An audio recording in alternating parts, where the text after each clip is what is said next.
Friends, welcome back to again of our YouTube channel सीकर सिखाते रहो। मैं आपके साथ हूं बरका। सो आज की वीडियो में हम पॉलिटिकल साइंस थर्ड सेमेस्टर यानी सेकंड ईयर के थर्ड सेमेस्टर को एक क्वेश्चन पेपर है, यानी एक क्वेश्चन है हमारे पास तानाशाही शासन व्यवस्था, उसके बारे में डिटेलिंग करेंगे।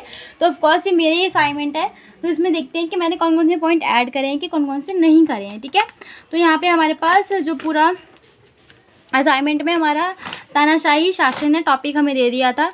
तो यहाँ पे हमारे पास अर्थ और परिभाषा है फ्रंट पेज के अंदर, ये कि भी अर्थ क्या क्या है इसकी और परिभाषा क्या है। ठीक है, तो ये आई थिंक मुझे याद है जब मैं कॉलेज टाइम में थी, सेकेंड ईयर की बात है, ये 2 साल पुरानी बात है, ये में भी 3 साल पुरानी बात है। तो यहाँ पे हमारे पास मतलब एक रैंडम तो दिया नहीं था, हमें बताते कि हमें कौन को चूज़ करना है। तो मैंने खुद चूज़ किया था, मेरी फ्रेंड ने भी किया था, राधा ने। तो हमने यहाँ पे बोर्ड में बोर्ड पर क्लास के अंदर कॉलेज में हमने प्रेजेंटेशन दी थी, तो अच्छी प्रेजेंटेशन थी। इसके अंदर जो तानाशाही शासन है, अगर हम बात करें डिक्टेटरशिप का, तो प्रेजेंट में ऑफकोर्स उसका एग्जांपल आप सभी को पता होगा, किम जोंग उन, यानी जो नॉर्थ कोरिया का तानाशाही है। ठीक है, तो इसके बारे में डिटेलिंग है उसके बारे में। तो अगर हम हिस्ट्री की बात करें तो यहाँ पे डिटेलिंग पूरी ऐड कर रखी है मैंने, पूरा एक्सप्लेन नहीं करूँगी मैं, फिर बता रही हूँ, आप खुद देख सकते हैं। तो यहाँ पर अगर बात करें बहुत पहले वाले हिटलर की जो एक तानाशाही था ऑफकोर्स, तो यहाँ पे हिटलर के बारे में भी बात की गई है। ठीक है, यानी इसके बाद मैंने बोला था ना कि कोरिया की बात ऑफकोर्स आएगी क्योंकि वहाँ पे तानाशाही है। तो यहाँ पे उत्तरी कोरिया का मैंने डिटेलिंग पूरे ऐड कर रखी है। ठीक है, इसके बाद हम बात करें, नॉर्मली बात करें तो तानाशाही शासन के लक्षण क्या क्या हैं। तो पहला है सर्वोच्च सत्ता के एक ही व्यक्ति के हाथों में होती है। ऑफकोर्स जो पूरा सिस्टम है, पूरी हर चीज़ व्यवस्था है, वो एक ही व्यक्ति के हाथों में होगी, तभी तो तानाशाही कहलाएगा, वो लोकतंत्र नहीं कहलाएगा। उसके बाद है तानाशाही एक योग्य व्यक्ति होता है। अब यूँ नहीं बोलते कि तानाशाही बेवकूफ़ है, ये एकदम मंदबुद्धि है, नहीं, हिटलर एकदम अच्छा वक्ता था। वक्ता मतलब उसका लेक्चर बहुत अच्छा होता था। अगर आप भी उसके लेक्चर अटेंड करते हो, क्या पता आपको भी बहुत वो मोटिवेट करता है, यानी एकदम डीपली इफेक्ट करता है। ठीक है, तो वो एक अच्छा वक्ता था, उसके सुनने के लिए लोग आते थे, इकट्ठा होते थे। ठीक है, तो अगर देखा जाए तो तानाशाही व्यक्ति एक योग्य व्यक्ति होता है। अच्छा वो कर सकता है, अगर वो चाहे तो वो जनता का भलाई कर सकता है, जनता की वेलफेयर के लिए काम कर सकता है, अपने लिए नहीं।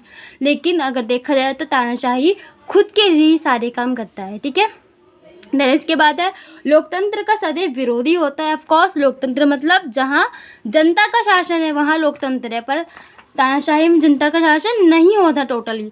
उसके बाद है राजतंत्र से भिन्न होता है। ऑफकोर्स राजतंत्र से भिन्न होता है। ठीक है, राजा भी जनता की सुनता है, पर तानाशाही जनता की बिल्कुल नहीं सुनता। उसके बाद है तानाशाही व्यक्ति पर विश्वास रखता है, यानी जो तानाशाही व्यक्ति है उस पर लोग ट्रस्ट करते हैं, कि भाई ये हमारा कुछ कर पाएगा, चाहे वो पर्टिकुलर किसी ग्रुप के लिए कुछ ना कुछ करे। अगर हम हिटलर की बात करें तो वो यहूदियों के लिए कुछ नहीं करता था, बट जो नाज़ी लोग थे, जो नाज़ी लोग थे, उनके लिए बहुत कुछ करता था। ठीक है, तो अगर नाज़ी लोगों के लिए देखा जाए तो हिटलर बहुत अच्छा था, लेकिन ओवरऑल यहूदी के लिए देखा जाए तो हिटलर एक बेकार इंसान था। ठीक है, देन इसकी अगर हम बात करें, सब कुछ राज्यों के अधीन होता है। जी हाँ, सब कुछ गवर्नमेंट के अधीन होता है, जहाँ पर तानाशाही सिस्टम हो। ठीक है, यानी इसके बाद हम बात करें तानाशाही शासन के गुण कौन से हैं।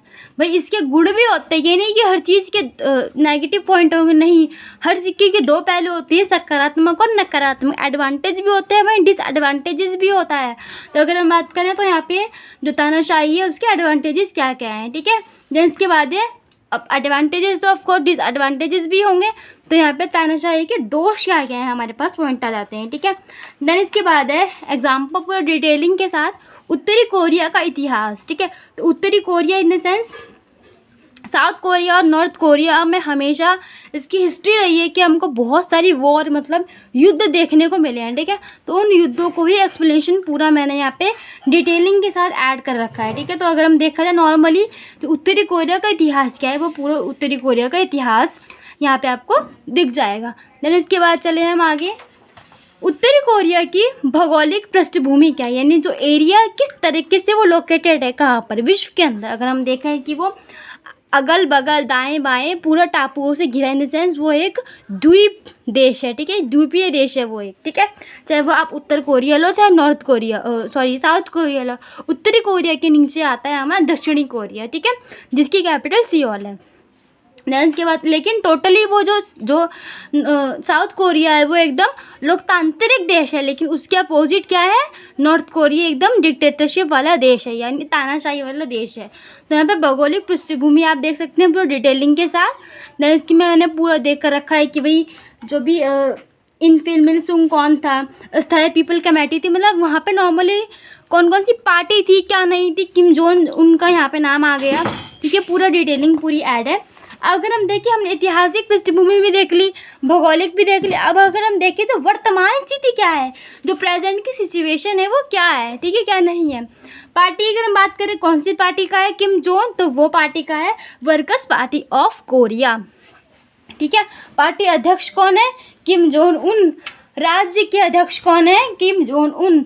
और सशस्त्र बल कौन सा है, सैन्य का, कौन सा, कोरियाई पीपल्स आर्मी का, ठीक है।